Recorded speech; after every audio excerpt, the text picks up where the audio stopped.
Hier, le 19 août ouvrait les portes de la Gamescom avec la cérémonie d'ouverture, l'Opening Night Live. Plusieurs annonces en exclusivité mondiale ont eu lieu, de nouvelles licences, des nouveaux jeux et extensions, on fait le point ensemble.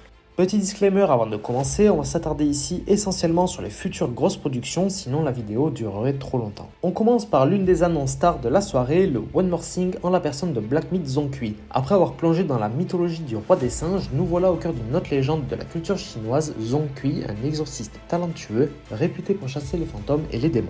On reste en Asie avec Ghost of Yotei, exclusivité PS5 attendue pour le 2 octobre 2025. Une vidéo mélangeant séquences de gameplay et cinématiques a été dévoilée lors de la cérémonie.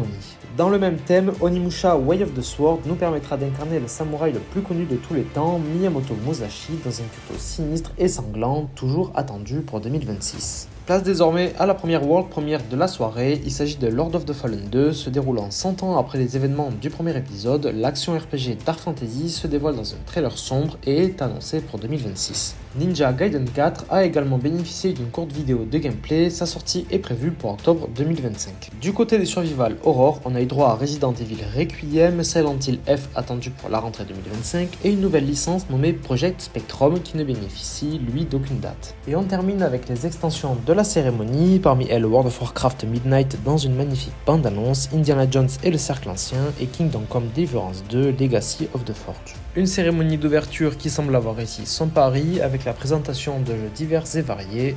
N'hésitez pas à me dire dans les commentaires quelles annonces vous a le plus marqué.